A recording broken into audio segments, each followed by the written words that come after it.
আয়নার সামনে দাঁড়িয়ে নিজেকে নিপুণভাবে পর্যবেক্ষণ করে যাচ্ছে মেয়েটি। শাড়ির আঁচলের ধার দিয়ে ক্ষতস্থানগুলো আবছা দেখা যাচ্ছে। শাড়ির আঁচলটা ফেলে দিলেই তার ক্ষতস্থানগুলো সেই বীভৎস রাতের স্মৃতিগুলোর প্রমাণ দিবে। গলার নিচ থেকে কোমর অবধি ক্ষতস্থান শুকিয়ে গেলেও রেশ রয়ে গেছে। অনেক কষ্টে প্রাণে বেঁচে গিয়েছিল সে। পুরনো বাড়িটাই একটাই রুম সাক্ষী হয়ে রয়েছে তার কান্না, আর্তনাদ, মনের গহীনে লুকিয়ে থাকা কষ্টের। একজন বলেছিল, ভালোবাসা জিনিসটা কারো কাছে অমৃত, তো কারো কাছে বিষ। মেয়েটির ক্ষেত্রে ভালোবাসা নামক বিষয়টা বিষে পরিণত হয়েছে। একটা নামী পরিবারের অন্তরালে দাবা খেলা গুটি ছিল সে। 4 মাস পরেও কথাগুলো মনে পড়লে চোখের নোনা পানি ধারা বাদ মানতে চায় না। পেটের দিকে নজর পড়তেই নিজেকে সামলে নেয় সে। আজ 8-11 সপ্তাহ চলতো যদি বাচ্চাটিকে বাঁচানো যেত। বাঁচার আশাটুকু শেষ হয়ে গেছে। এখন শুধু অয়ন সিকিদারের মুখোমুখি হবার পালা। চোখ মুছে নিজেকে নিজেই শান্ত করতেই বলে ওঠে, মৃত ব্যক্তি ফিরে আসে না, প্রাপ্তিও আর ফিরে যাবে না শিকদার ভিলাতে।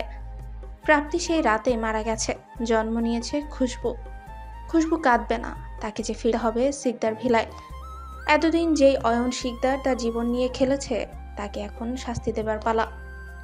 অপরদিকে সন্ধ্যা 7টা। বইয়ের মতো সাজানো হয়েছে শিকদার বিলাকে। এঙ্গেজমেন্ট বলে কথা। শহরের সব থেকে জাঁকজমক সাজসজ্জা করা হয়েছে আজ ভিলাত। নামি দামি সকল লোকেরা জমা হবে আজ এখানে। মহিমা শিকদার নিজেই সব তদারকি করছেন। শিকদার কোম্পানির উত্তরাধিকারের আজ এঙ্গেজমেন্ট বলে কথা। তাও আবার শহরের টপ 5 বিজনেসম্যানদের একজন, হেলাল খানের একমাত্র মেয়ের সাথে।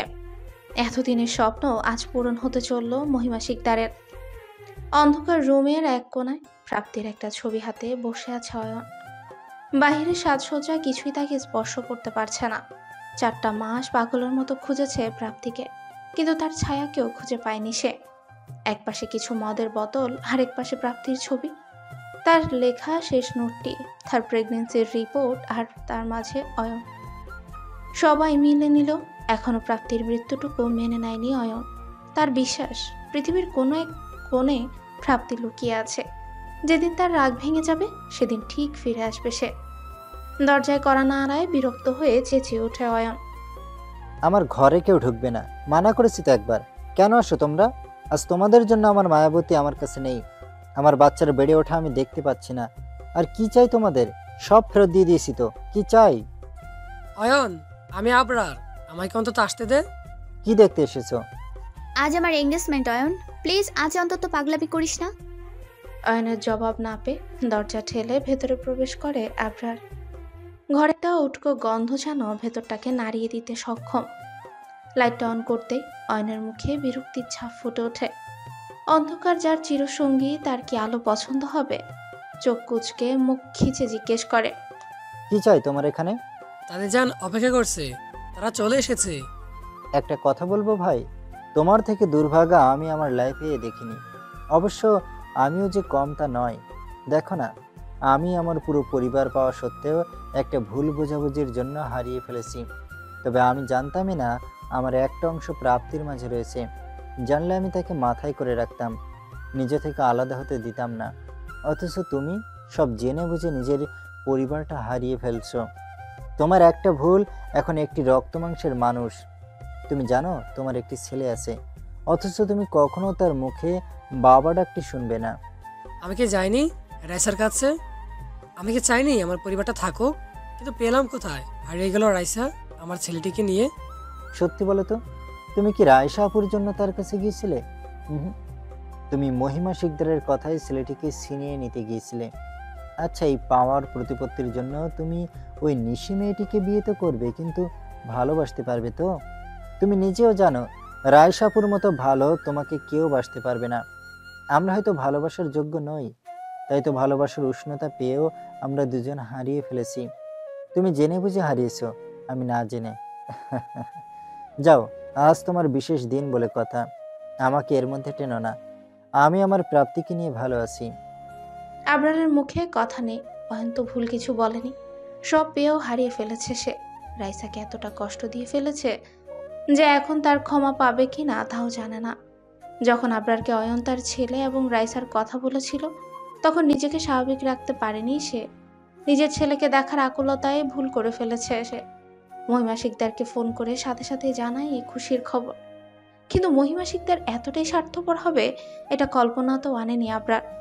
অয়নের সব কিছু ছেড়ে দেবার পর মহিমা শিকদার আবরারকে পুনরায় শিকদার কোম্পানির দায়িত্ব সঁপে দেন, যার জন্য আবরারকে সোজাসাপটা জানিয়ে দেন। তুমি যদি চাও বাচ্চাটাকে আমাদের পরিবারে নিয়ে আসতে পারো, কিন্তু রাইসা নামক মেয়েটাকে যদি বিয়ে করতে চাও তবে তোমাকে শিকদার পরিবার ছাড়তে হবে। আমি চাই না ওই মেয়ে আমার পরিবারে বউ হয়ে আসুক। অয়নকে নিয়ে আমার কোনো কালেই মাথা ব্যথা ছিল না, কিন্তু এখানে তোমার ব্যাপার। কিন্তু আমার আপন নাতির বউ একজন চরিত্রহীনা মেয়ে, যে কিনা বিয়ের আগেই মা হয়ে যায়, এমন মেয়ে হবে, এটা আমি মানব না। এখন তুমি ভেবে নাও কি করবে। কিন্তু আমিও তো একই ভুল করেছি দাদিজান। ছেলেরা টুকটাক ভুল করে থাকে, এটা এত বড় ব্যাপার না। আর আমার মতে ছেলেটাকে তোমার কাছে আনাই ভালো, তাহলে তোমার ডিভোর্সের নাটকটা আরো শক্তপোক্ত হবে। রাইসা মেয়েটাকে কিছু টাকা দিয়ে দাও, তাহলেই তো হবে। কিন্তু আমি বুড়ো হয়েছি, এত চাপ নিতে পারবো না, ভেবে দেখো তুমি। আবরারকে এই কঠিন সিদ্ধান্তটি স্বার্থপরের মতোই নিতে হয়। যখন রাইসাকে এ ব্যাপারে সে জানায়, তখন থেকে রাইসা আব্রাহামকে নিয়ে পালিয়ে যায় শহর থেকে। অনেক খোঁজাখুঁজির পরও তাকে এই শহরে পায়নি আবরার। আজও খুঁজে যাচ্ছে রাইসাকে। একটা শেষ জায়গা আছে, কিন্তু সেখানে রাইসাকে পাবার পসিবিলিটি না এর সমান। আবরার আজ নিজের সাথে চোখ মেলাতে পারছে না। আজ যদি অয়নের মতো বুকের পাটা থাকতো তবে সে সব ছেড়ে ছুটে চলে যেত রাইসার কাছে, কিন্তু সেটা তার নেই। সে দাদিজানের হাতের পুতুল মাত্র। রাইসাকে তার জীবনে ফেরাতে হলে নিজের জায়গা শক্ত করতে হবে। দাদিজানের হাত থেকে পুতুল নাচের দড়ি কেড়ে নিতে হলে নিজেকে লোহার মতো শক্ত করতে হবে, যাতে ভারের টানে দড়ি ছিঁড়ে যায়। এখন এই এঙ্গেজমেন্টের মিথ্যে নাটকটা তাকে চালিয়ে যেতেই হবে, কিন্তু বিয়ে অবধি এই নাটক গড়াতে দিবে না সে। তার জীবনে যদি কোনো নারী আসে, সেটা রাইসা ব্যতীত আর কেউ হবে না। এখন অনেক কাজ বাকি, রাইসাকে পাওয়া বাকি, নিজের পজিশন প্রতিপত্তি বাড়ানো বাকি।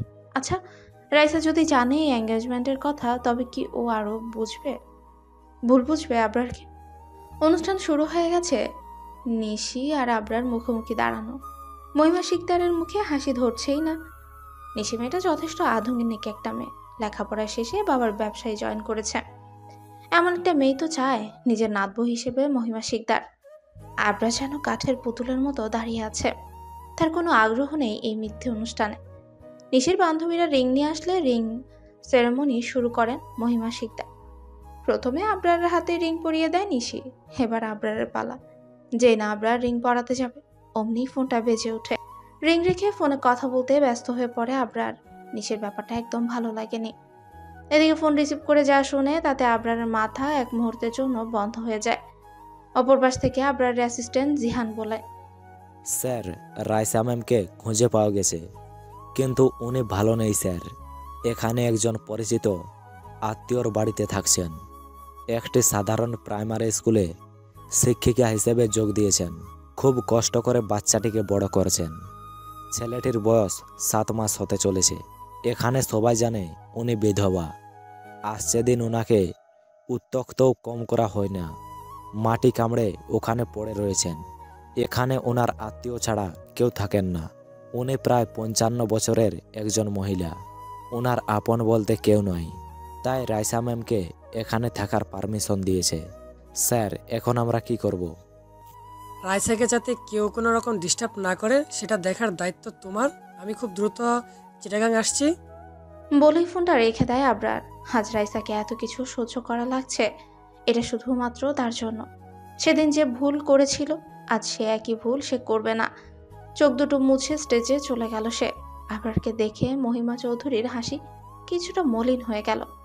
তিনি আজ করতে পারছেন সামনে আবরার কি করতে যাচ্ছে। মাইকটা হাতে নিয়ে আবরার ডিক্লেয়ার করে দিল, আপনাদের দামি সময় নষ্টের জন্য আন্তরিকভাবে দুঃখিত।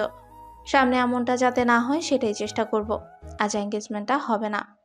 We are sorry. যাওয়ার সময় অবশ্যই খেয়ে যাবেন। Thank you. আবরারের ডিক্লারেশনের পর মহিমা চৌধুরী যখন তাকে কিছু জিজ্ঞেস করে, সে পাশ কাটিয়ে নিজের রুমে চলে যায়। তাকে প্যাকিং করতে হবে। রাইসাকে একবার যেহেতু খুঁজে পেয়েছে, হার হারাতে দেবে না সে। আবরার এতটা উদ্ধততা দেখে রাগে ফুঁসছেন মহিমা শিকদার। কোনোভাবে হেলাল খানকে বুঝিয়ে শান্ত করলেন তিনি। এতদিনের বন্ধুত্বের খাতিরে উনিও শান্ত হয়ে গেছেন, কিন্তু আবরারের তার সাথে কোনো কথা না বলে এমন সিদ্ধান্ত নেওয়াতে অনেক বেশি অখুশি হলেন মহিমা শিকদার। রাত 11টা। আবরার, অয়ন এবং মহিমা শিকদার মুখোমুখি বসে আছেন। অয়নের অনিচ্ছা থাকা সত্ত্বেও আবরারের কথাই এই মিটিংয়ে থাকতে রাজি হয়েছে। নীরবতা ভেঙে মহিমা বেগম বলে ওঠেন, হুট করে এমন কি হলো? আমার মান সম্মানের তোয়াক্কা না করে তুমি প্রোগ্রামটা নষ্ট করে দিলে। তুমি জানো আমি কতটা অপমানিত হয়েছি। হেলাল আমাকে সম্মান করে, তাই কিছু বলেনি। এখন কি আমি জানতে পারি কি এমন হয়েছে? আমি কাল চিটাগাং যাচ্ছি। ওখানে একটা খুব বড় ইস্যু রয়েছে। আমাদের প্রজেক্টের অর্ধেক কাজই থেমে গেছে। তাহলে সেটা অয়ন হ্যান্ডেল করবে। তাহলে কি খুব কিছু যায় আসবে? যাই আসবে, মানুষকে জানা উচিত শিকদার কোম্পানির মালিক আমি, অয়ন নয়। এই 1 বছরেও বেশি ছিলাম না। সবাই অয়নকেই এই কোম্পানির হেড মেনে নিয়েছে। আমি যেন কিছুই পারি না। আমি চাই এই ইস্যুটাকে আমি হ্যান্ডেল করি। আপনার যদি এতে আপত্তি থাকে আমি কিছু বলবো না। মহিমা শিকদার আবরারের কথা শুনে মনে মনে খুশি হন। তার মুখে প্রশান্তির হাসি ফুটে ওঠে। অপরদিকে অয়নের মুখেও বাঁকা হাসি ফুটে ওঠে। অয়ন খুব ভালোভাবে বুঝতে পারে প্রজেক্টের জন্য এভাবে ছুটে যাওয়ার মানুষ আবরার নয়। অয়ন আবারও বলে ওঠে, এতদিন এখানে অয়ন সামলে এসেছে, এতেও কোনো বড় ইস্যু এখানে নেই, তাই এই 1 মাস অয়ন সামলাতে পারবে। আপনি 2 মাস সময় ওনাদের কাছে নিয়ে নেন, আমার উপর ভরসা রাখেন, আমি আপনার বিশ্বাস ভাঙব না। এই না হতো আমার নাতি। আমি উনাদের সাথে কথা বলে নেব। আর অয়নকে বলে রাখি, ভেবো না এখানকার সব দায়িত্ব তোমাকে দেওয়া হয়েছে বলে তুমি সব সিদ্ধান্ত নিতে পারবে। এই 1 মাস তুমি আবরারের সাবস্টিটিউট হিসেবে থাকবে। মহিমা শিকদারের কথা শুনে মুচকি হেসে অয়ন বলে, আমি তো সবসময় ভাইয়ের সাবসিডিই ছিলাম, এত ভাববেন না। আমার যদি আর কোনো কাজ না থাকে আমি কি রুমে যাব? যাও। অপরদিকে দরজায় কড়া নাড়লে প্রাপ্তির ঘুম ভেঙে যায়। ধুলোমুলো চোখে দরজা খুলতেই দেখে বাহিরে নিশান দাঁড়ানো। নিশান সেই ব্যক্তি যার গাড়িতে সেই রাতে প্রাপ্তির অ্যাক্সিডেন্ট হয়েছিল। একজন শুভাকাঙ্ক্ষী বন্ধুর মতো নিশান প্রাপ্তিকে আগলে রেখেছে এই 4 মাস। প্রাপ্তির অতীত সম্পর্কে সে কিছুই জানে না। প্রাপ্তি যখন বেঁচে উঠেছিল তখন তার অতীত জানার অনেক চেষ্টা করেছিল নিশান, কিন্তু প্রাপ্তির একটাই কথা, তার কিচ্ছু মনে নেই। তাই আর ঘাটায়ও নেই, তার নাম দেয় খুশবু। অনেকদিন যাবৎ প্রাপ্তির জন্য চাকরি খোঁজার চেষ্টা করে গেছে সে, কিন্তু পারেনি। তাই নিজের বাড়িতেই একটা রুম ভাড়া দেয় তাকে। নিশানের বাবা মা খুশবুকে নিজের মেয়ে হিসেবেই ভালোবেসে এসেছে। অসহায় মেয়েটি তাদের ছেলের গাড়ির নিচে পড়ে নিজের বাচ্চাও হারিয়েছে। বাঁচার আশাটুকুও ছিল না, উপর আল্লাহ হাতে ধরিয়ে বাঁচিয়ে দিয়েছে তাকে। নিশান এত রাতে আসার মতো তো লোক নয়। হুট করে এত রাতে তাকে দেখে খুব অবাক হয় প্রাপ্তি। জিজ্ঞেস করে বসে, আপনি এত রাতে? তোমাকে ডিস্টার্ব করার জন্য সরি। আসলে আমার এক বন্ধুর ফোন এসেছিল, তোমার চাকরির ব্যবস্থা সে করে দিতে পারবে, কিন্তু তোমাকে ঢাকা যেতে হবে। আনোয়ার কোম্পানি অ্যান্ড লিমিটেডের মেইন অফিসে একটা পোস্ট ফাঁকা আছে। আমার বন্ধু ওখানেই চাকরি করে। ওর তোমার সিভি জমা দিয়ে দিয়েছে। ওরা পরশু ইন্টারভিউ নিবে। তুমি কি যাবে? আচ্ছা, আমার কোনো সমস্যা নেই। এমনিতেও আমি ঢাকা যেতে চেয়েছিলাম। অতীতের কিছু প্রশ্নের উত্তর যে আমার চাই। তোমার কি কিছু মনে পড়েছে? না, তবে ওখানে যেহেতু আমার অতীত, তাই সেখানে গেলে এই উত্তরগুলো পাবো। বেশ, আমি কাল তোমাকে নিয়ে যাব। এতদিন আমাকে আশ্রয় দেবার জন্য ধন্যবাদ। এটা আমার দায়িত্ব ছিল। আচ্ছা, একটা কথা জিজ্ঞেস করব? করুন। তোমার হাজবেন্ডকে যদি খুঁজে না পাও, তুমি কি তোমার জীবন নতুন করে শুরু করবে না? আমি জানি না। আমার প্রশ্নের উত্তরগুলো না পাওয়া অবধি আমি সত্যিই জানি না কি করব। এতদিন তোমাকে বলিনি, তবে আজকে কিছু জিজ্ঞেস করব, উত্তর দিবে? জি বলুন। যদি কোনোদিন অতীতকে প্রত্যাখ্যান করো, তবে কি আমাকে তোমার ভবিষ্যৎ মানাতে পারবে? আজ উত্তর দিতে হবে না, তুমি ভেবেচিন্তে উত্তর দিও। আমি কিছু ভাবিনি এই ব্যাপারে। প্লিজ ভেবে দেখো। বলেই নিশান বেরিয়ে যায়। প্রাপ্তি তখনও সেখানে দাঁড়িয়ে রয়েছে। যতই অয়নের প্রতি রাগ অভিমান জমে থাকুক, সে অয়নের জায়গায় কাউকে দিতে পারবে না। অয়ন হয়তো তাকে ভুলে অন্য কাউকে নিজের জীবনে জায়গা দিয়েছে, ধুমধাম করে এঙ্গেজমেন্ট করছে, কিন্তু এখনো তার মনের গহীনে অয়ন নামক মানুষটিকে পুষে রেখেছে সে। সে অয়নের সাথে বোঝাপড়া এখনো বাকি, যে কিছু প্রশ্নের উত্তর পাবার সময় চলে এসেছে, শুধু সময়ের অপেক্ষা। 2 দিন পর সকাল 9টার মধ্যে স্কুলে ঢুকতে হবে রাইসাকে। আব্রাহামকে রেখে যেতে মন চায় না। মাত্র বসা শিখেছে ছেলেটা, কিন্তু উপায়ান্তর না পেয়ে চাকরিটা করতেই হবে। রেশমা আন্টি এই বিপদে থাকার জন্য ছাদ দিয়েছেন এই কত।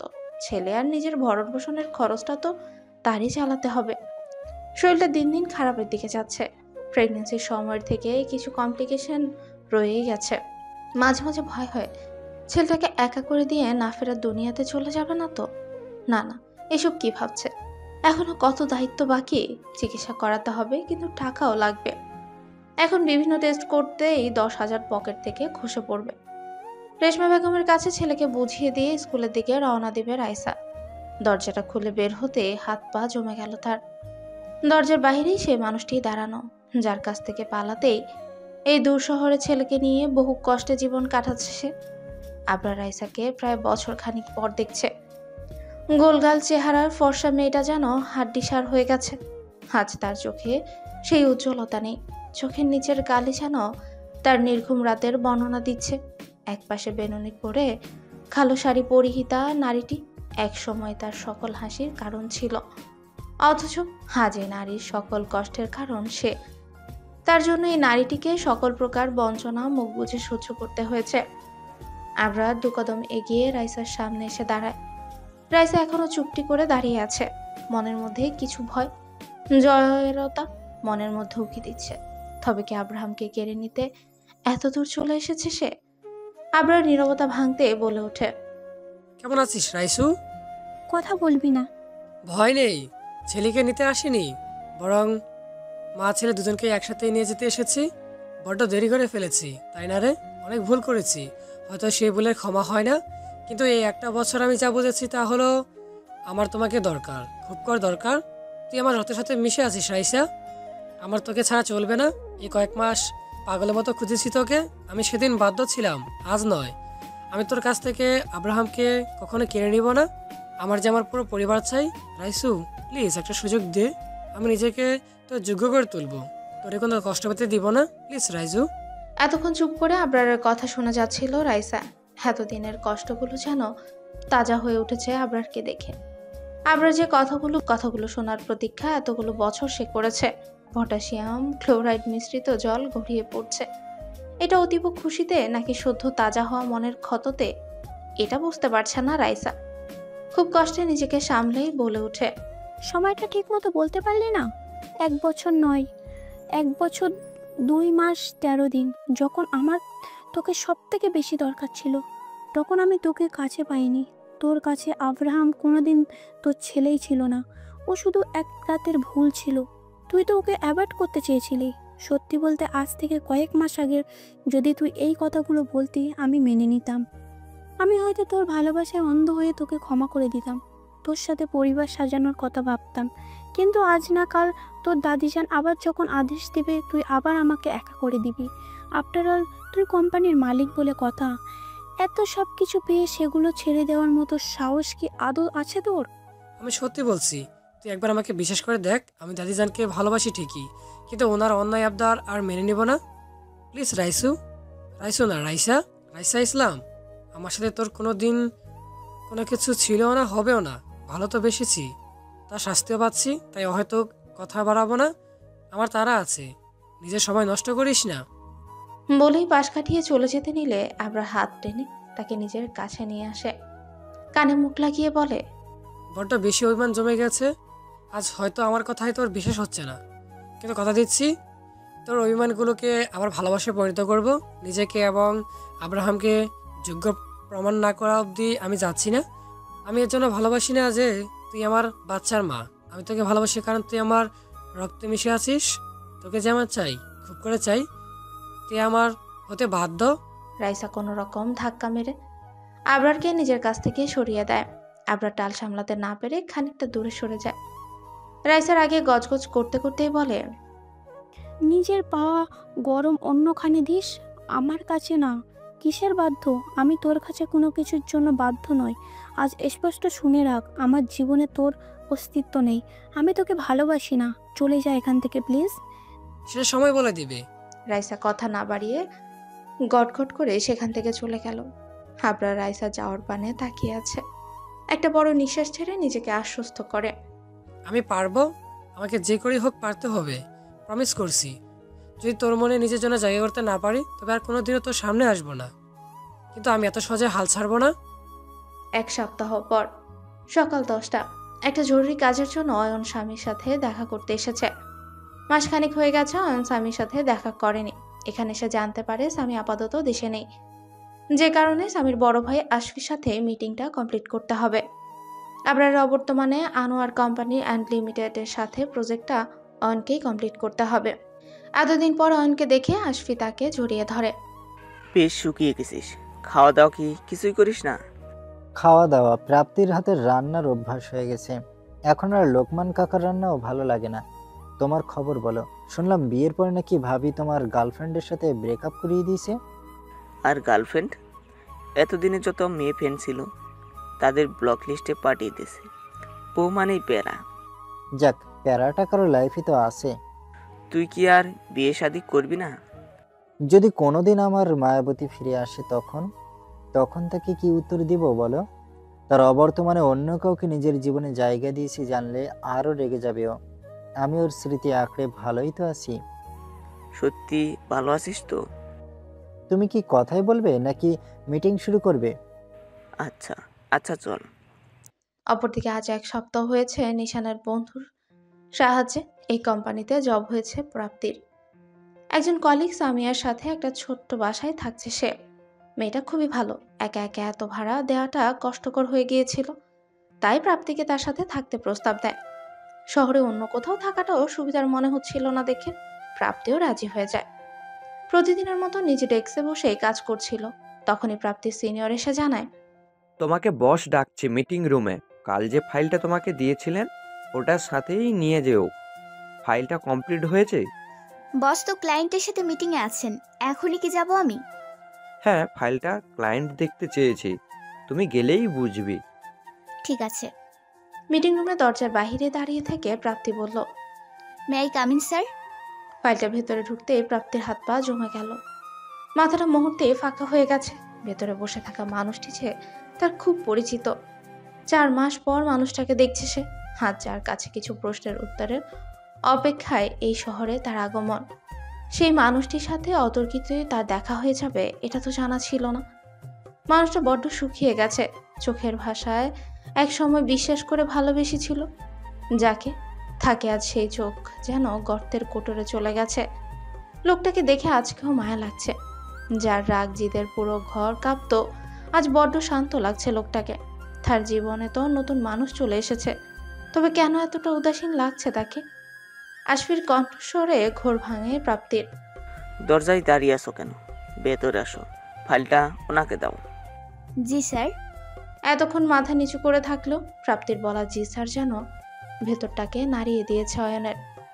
বারংবার প্রাপ্তিকে পাওয়ার আশায় এতটাই নিরাশ করেছে যে আজ আবার সেই আশাটুকুকে পুনরায় সজাগ করতে মন চাইছে না। চোখ তুলে যদি দেখে মানুষটা ভুল, তখন কি করবে? মস্তিষ্কে প্রাপ্তির কথা এতটাই গেঁথে গেছে যে নিজেই নিজেকে পৃথিবী থেকে আলাদা করে ফেলেছে। সারাক্ষণ মনে হয় আশেপাশে প্রাপ্তির ছায়া ঘুরে বেড়াচ্ছে। নিজেকে খুব কষ্টে সামলে নিয়েছে সে। আবার আশাহত হবার মতো মনের জোর আর যে নেই। তবুও মাথাটা উঁচিয়ে সামনে বসে থাকা মানুষটার দিকে তাকায় সে। মানুষটা যে আর কেউ নয়, প্রাপ্তি, তার মায়াবতী। চেয়ার ছেড়ে দাঁড়িয়ে এক মুহূর্ত দেরি না করে জড়িয়ে ধরলো তার মায়াবতীকে। প্রাপ্তি, তুমি ফিরে এসেছো, সত্যি ফিরে এসেছো তুমি। কেন ছেড়ে গিয়েছিলে আমায়? তোমার রাগ হয়েছিল আমার উপর, আমায় বকতে পারতে। তুমি যা শাস্তি দিতে আমি মাথা পেতে নিতাম। তুমি জানো এই 4 মাস পাগলের মতো খুঁজেছি তোমায়। কোথায় হারিয়ে গিয়েছিলে তুমি? অয়নের কাছ থেকে কোনো মতে নিজেকে ছাড়িয়ে বলতে লাগলো প্রাপ্তি, আপনার কোথাও ভুল হচ্ছে স্যার, আমি প্রাপ্তি নই। প্লিজ পাবলিক প্লেসে এমন অসভ্যতা করবেন না। প্রাপ্তি, এভাবে কেন বলছো? আমার প্রাপ্তিকে আমি অন্ধকারের মাঝেও চিনে নেব। তুমি এভাবে কেন বলছো? আবার বলছি আমি প্রাপ্তি নই। আমি আপনাকে চিনি না। এবার মেজাজ খারাপ হতে লাগলো অয়নের। প্রাপ্তি কেন নিজেকে তার থেকে আড়াল করতে চাইছে? এতটা রাগ জমে আছে যে সে অয়নকে চিনতেই চাইছে না। নিজেকে সংবরণ করে অয়ন আবারও প্রাপ্তির কাছে যায়। তার হাত দুটো প্রাপ্তির গালে আলতো করে ছুঁয়ে বলে, প্রাপ্তি, তুমিও জানো, আমিও জানি তুমি আমার প্রাপ্তি। তাহলে কেন অস্বীকার করছো তুমি? রাগ হচ্ছে বলতে পারো, এভাবে আমাদের সম্পর্কটা অস্বীকার তো করো না। অয়নের হাত দুটো ছিটকে চেঁচিয়ে উঠে প্রাপ্তি। বারবার অসভ্যতা কেন করছেন? আমি প্রাপ্তি নই, আমার নাম খুশবু। আপনি বারবার কেন জোর করে যাচ্ছেন? আমি আজকের আগে আপনাকে দেখিওনি। স্যার, এই যে আপনার ফাইল। প্লিজ, আমি আসছি।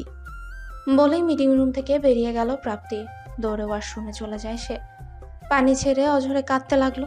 সে তো চেয়েছিল এই মানুষটার সাথে জীবন কাটাতে, চলে গিয়েও ফিরে আসতে চেয়েছিল। কিন্তু এই মানুষটার জীবনে তো অন্য কারো আগমন ঘটে গেছে। কেন ফিরবে সে? 1 সপ্তাহ আগে তার এঙ্গেজমেন্ট হয়ে গেছে। তাহলে আজ তাকে দেখে এতটা অনুনয় কেন করছিল? কেন তাকে দেখে মনে হচ্ছিল মানুষটা ভালো নেই?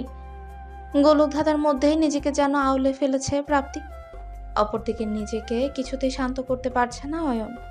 তার মায়াবতী তাকে চিনতে চাইছে না। অয়নকে উত্তেজিত দেখে আশফি মিটিং রুম ফাঁকা করে ফেলে। অয়নের কাঁধে হাত রেখে তাকে বলে, তোর কোথাও ভুল হচ্ছে। মেয়েটি প্রাপ্তি নয়, ওর নাম খুশবু। এই 1 সপ্তাহ হয়েছে এখানে জয়েন করেছে। ও তো ডাকাতেও থাকে না। তোর কোথাও ভুল হচ্ছে। দুজন মানুষ এক চেহারার কিভাবে সম্ভব ভাই? সেই প্রশ্ন যে আমাকে ভাবাচ্ছে না তা নয়। এর শেষ আমি দেখে ছাড়বো। তুমি শুধু আমার একটি কাজ করে দিবে। বল, কি কাজ? আশফির সাথে কথা বলে সেখান থেকে বেরিয়ে পড়ে অয়ন।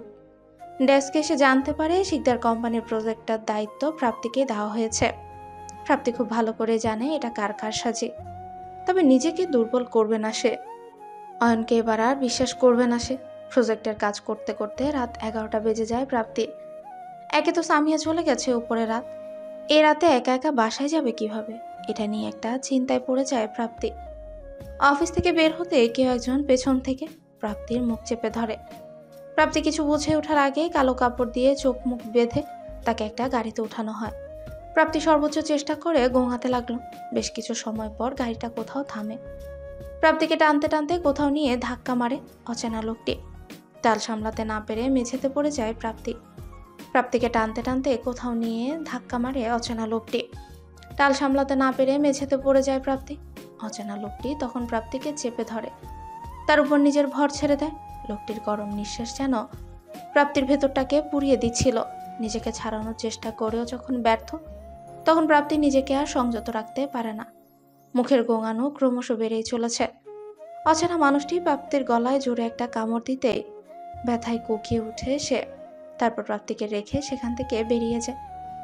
বেশ কিছুক্ষণ কোনো সাড়া শব্দ না পেলে প্রাপ্তি নিজের চোখ ও মুখের বাঁধন খুলে ফেলে। আশেপাশে সুনসান নীরবতা, কেউ নেই। আশেপাশে কাউকে না দেখে খানিকটা স্বস্তির নিঃশ্বাস ফেললো প্রাপ্তি। উঠে দাঁড়াতেই যাবে তখনই পাশে একটা চিরকুট পেয়ে খুবই অবাক হলো সে। চিরকুট খুলতেই নজরে পড়ে আবার দেখা হবে।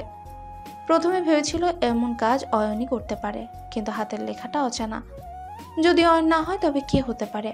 আগেও অয়ন তাকে পাগল প্রমাণ করতে নানা রকম জঘন্য প্ল্যান করেছে। এবারও কি এমন কিছুই করছে? অবাক্যর ব্যাপার, জায়গাটা একটা দোকান, যা তার বাসার পাশের গলিতে। অচেনা লোকটি তাকে এখানে কেন নিয়ে আসলো? যদি তার কোনো খারাপ মতলব থাকতো তবে তো নীরব কোনো জায়গায় নিয়ে যেতে পারত। মাথাটা বড্ড ব্যথা করছে। তখনই পড়ে যেতে মাথায় বেশ জোরে আঘাত পায়। হাঁটুও খানিকটা ছিলে গেছে। খুব কষ্টে বাড়ির পানে রওনা দেয়। বাসায় পৌঁছে ফ্রেশ হয়ে বারান্দার গ্রিল ধরে দাঁড়ায় প্রাপ্তি। গলার জায়গাটা এখনো জ্বলছে। নিজেকে শান্ত করাটা এখন খুব জরুরি হয়ে পড়েছে, কিন্তু কিছুতেই নিজেকে শান্ত করতে পারছে না সে। আজ অয়নকে দেখে মন বারবার চাইছিল যা হয়েছে ভুলে যাও, মানুষটা ভালো নেই। কিন্তু 4 মাস আগে ঘটে যাওয়া ঘটনা তাকে বারংবার অয়নের প্রতি ঘৃণা বাড়িয়ে দিচ্ছে। মানুষের ভেতর কত রূপ থাকে সেটা বোঝা যে খুব কঠিন। সোডিয়ামের লাইটের আলো প্রাপ্তির অতীতের কালো দাগ যেন আরো সুস্পষ্ট করে তুলেছে। প্রাপ্তি তো ফিরে যেতে চেয়েছিল, কিন্তু সে পথ অয়ন নিজেই বন্ধ করে দিয়েছিল। অ্যাক্সিডেন্টে যখন বাচ্চাটা হারিয়ে প্রাপ্তির নিঃস্ব, তখন বাচ্চার তাগিদে খড়কুটোটুকু জড়িয়ে ধরতে চেয়েছিল। নিজের ভঙ্গুর সম্পর্ককে নতুন রূপ দিতে চেয়েছিল সে, কিন্তু তার হলো কই? অয়নকে যখন ফোন দিয়েছিল তখন একটা মেয়ে কণ্ঠস্বর ফোনটা রিসিভ করে। প্রাপ্তি কিছু বলার আগে মেয়েটি বলে, হ্যালো, কে বলছেন? অয়ন বাথরুমে আছে, আমাকে বলতে পারেন? হ্যালো অয়ন, বের হও, কে তোমাকে ফোন করেছে? কে ফোন করেছে? জানি না, চুপ করে আছে। ফোনের ওপারের অয়ন আর মেয়েটা কথোপকথন শুনে অয়নের প্রতি ভালোবাসাটুকু শূন্য হয়ে যায়। সে তো ভালোই আছে, শুধু শুধু তার জীবনে অনাকাঙ্ক্ষিত ব্যক্তি হয়ে ফিরে যাবার তো দরকার নেই। হয়তো তার প্রয়োজন অয়নের জীবনে ফুরিয়ে গেছে, থাক না সে নিজের মানুষকে নিয়ে। প্রাপ্তি না হয় মরে গেছে সারা জীবনের জন্য। সেদিনের পর থেকে প্রাপ্তি নিজ আত্মসত্তাকেও প্রকাশ করতে দেয়নি। নিশান ও তার পরিবার বহুবার তাকে তার অতীত সম্পর্কে জানতে চেয়েছে, কিন্তু প্রাপ্তি লুকিয়ে গেছে। তবে মনের মাঝে হাজারো প্রশ্ন উকিঝুঁকি দেয়। কেন অয়ন প্রাপ্তির সাথে এমন করেছে? যদি একটা বাচ্চাই প্রয়োজন ছিল, তবে প্রাপ্তি কেন? আরো কত মেয়ে রয়েছে যারা টাকার বিনিময়ে সব করতে রাজি। কেন অয়ন প্রাপ্তির জীবনটাকে ছাড়খাড় করতে চলে এলো? অতীতের কথা মনে পেয়ে চোখ ভিজে এসেছে। কাল সকালে ওই মানুষটাকে আবার দেখতে হবে। মাথা ব্যথাটা তীব্রতর হচ্ছে। কখন যে ঘুমের দেশে পাড়ি দিয়েছে প্রাপ্তির নিজেরও হুঁশ নেই। অপরদিকে রাত ৩টা। আব্রাহামের কান্নায় ঘুম ভেঙে গেছে রাইসার।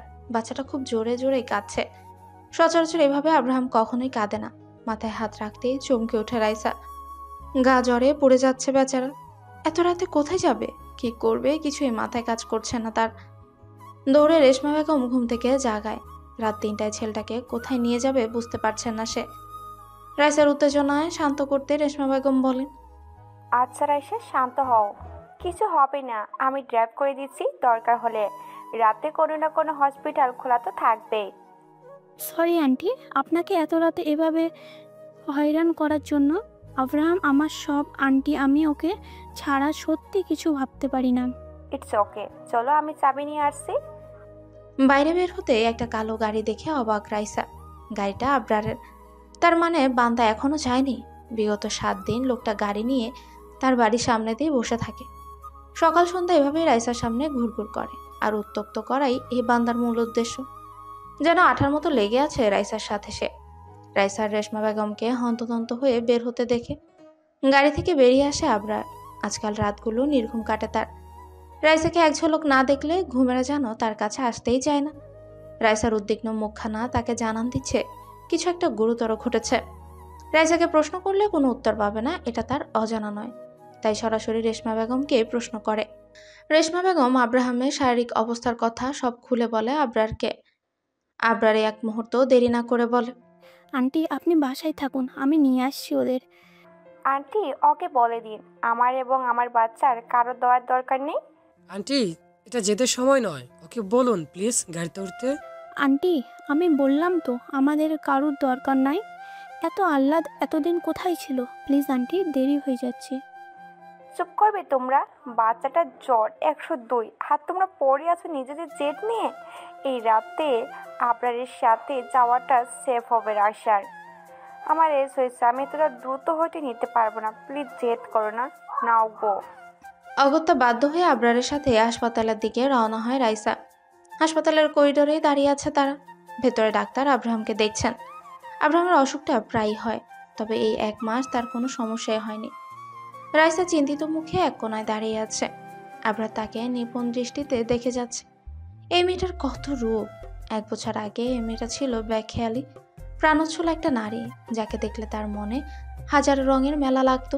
হ্যাঁ, তখন এই অনুভূতিকে ঠিক কি বলে সেটা জানতো না। অথচ আজ সেই নারী তার বাচ্চার মা। নিজের শরীরের কথা চিন্তা না করে হাসপাতালের করিডোরে পাংশুটে মুখে দাঁড়িয়ে আছে। ডক্টর সিদ্দিক হুসেইনের ডাকে ধ্যান ভাঙে আবরারের। জি বলেন। বাবুর বাবা মা কি আপনারাই? জি বলেন। আমার কেবিনে আসুন, কিছু কথা বলার আছে। চিন্তিত মুখে মুখোমুখি বসা ডক্টর সিদ্দিক এবং সে। আচ্ছা, বাবুর ইমিউনিটি যে খুব দুর্বল, সেটা কি আপনারা জানেন? জি, প্রেমাজুর বেবি ছিল। সে কি হয়েছে ডক্টর? আপনারা বাবা মা, তাই আপনার কাছ থেকে কিছু লুকাবো না। বাবুর হার্টে কিছু কমপ্লিকেশন আছে।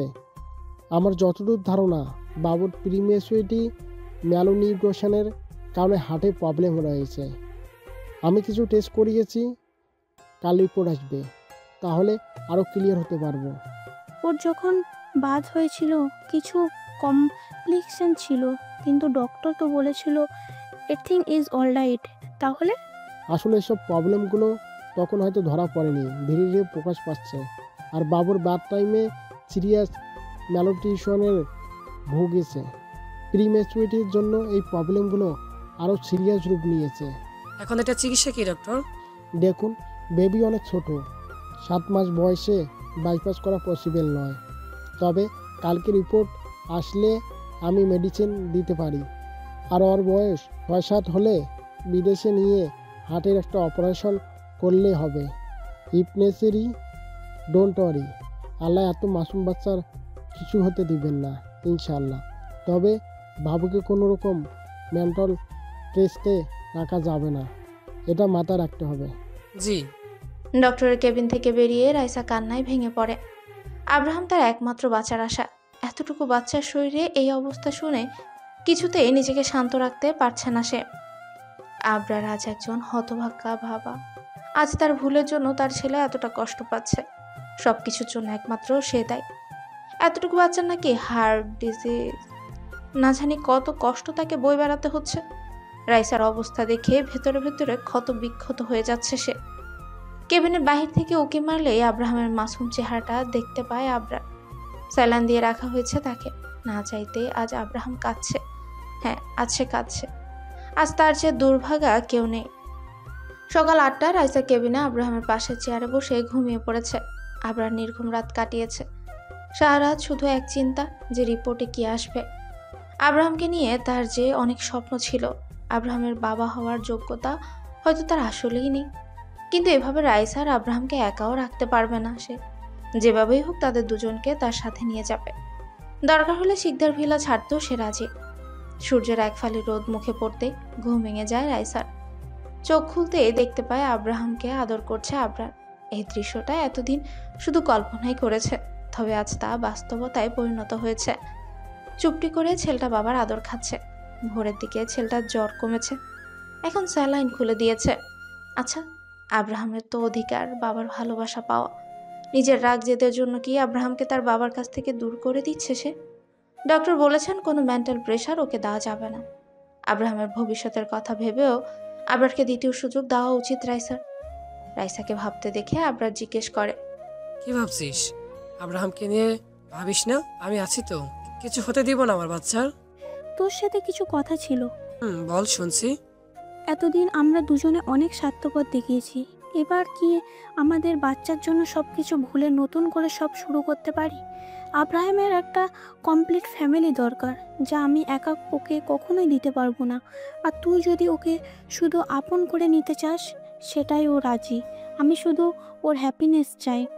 তুই জানিস তুই কি বলছিস? আমাদের সম্পর্কে আছে তো এই একটা সুতো, ওর যদি কিছু হয়ে যায় আমাদের কিছুই থাকবে না। ওর জন্য না হয় আমরা একটু চেষ্টা করি। আমি তোকে ভালোবাসি রাইসা। আমাদের সম্পর্কে একমাত্র সুতো নয়। আমি জানি হয়তো আমি তোর জন্য পারফেক্ট নই, কিন্তু আমি আমাকে বদলে নিব। দেখিস, আমি তোর কোনো কষ্ট পেতে দিব না। প্লিজ আমাদের বাপ ছেলেকে একা করে দিস না। আমার যেমন ওকে দরকার, তেমন তোকেও দরকার। আমি দুজনকেই যে চাই। আমি এসবের পরও এখন আর করি না। কি হবে বল, যদি শিকদার টাইটেল না থাকে, টাকা পয়সা কি সব? তুই একবার বল, সব ছেড়ে দেব।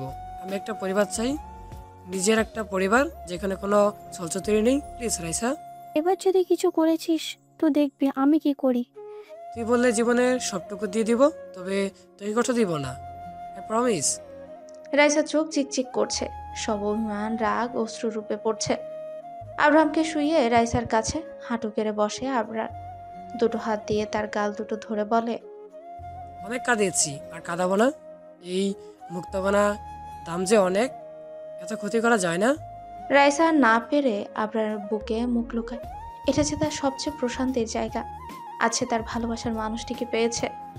আবরারও পরম যত্নে তার ভালোবাসাকে আগলে রেখেছে।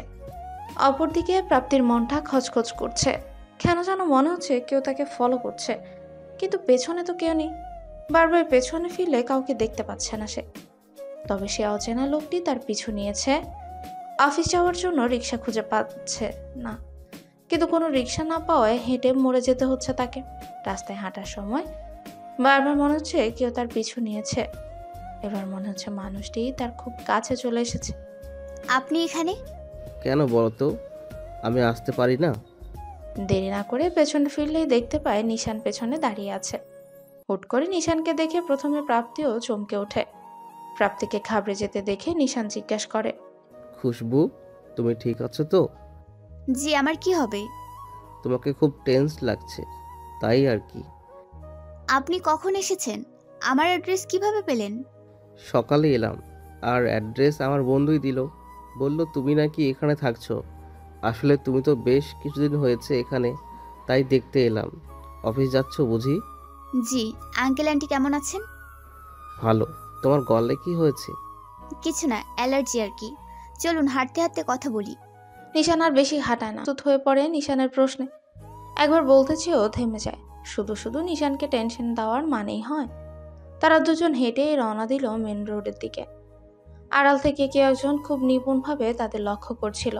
প্রাপ্তির চলে যাওয়ার দিকে তার শান্ত নজর। প্রাপ্তি নিশানের সাথে চলে যাওয়ার পর সেও গাড়িতে বসে রওনা দেয় গন্তব্যে। সকাল 11:30। প্রাপ্তি ডেস্কে বসে নতুন প্রজেক্টের কাজ করছে। আজকে সাইড ভিউইং এর জন্য নারায়ণগঞ্জ যেতে হবে অয়নের সাথে। প্রাপ্তি প্রথমে আপত্তি জানালেও আশফির উপর কথা বলতে পারল না। মনে মনে অনেক বেশি বিরক্ত সে, কিন্তু কিছু করার নেই। একটু পর পিয়ন এসে জানায়। আশফির রুমের বাইরে দরজা নক করতে আশফি ভেতরে আসতে বলে। সেখানে অয়নও উপস্থিত ছিল। অয়নকে তোয়াক্কা না করে আশফির উদ্দেশ্যে বলে, স্যার আমাকে ডেকেছিলেন? ও খুশবু, আসো। যার জন্য ডেকেছিলাম। তোমাদের এখনই বের হতে হবে। আয়ান চাচ্ছিল সকাল সকাল সাইড ভিউ করে আসবে, আর তোমাকে একাই যেতে হবে। কিন্তু স্যার সেটা তো সেকেন্ড হাফে ছিল, আর আমি একা। থ্যাংক ইউ আমার উপর ট্রাস্ট করার জন্য, but I know you can do it, so get ready. Prapti আর কথা বাড়ায় না। অয়নের দিকে তাকালে দেখতে পায় সে মিটিমিটি হাসছে।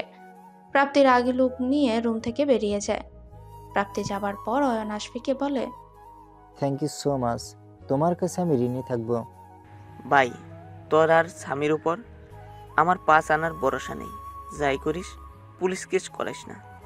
ডোন্ট ওয়ারি, আজকে ওর আমাকে বলতেই হবে কেন আমাকে চিনতে চাইছে না। এত কিসের রাগ?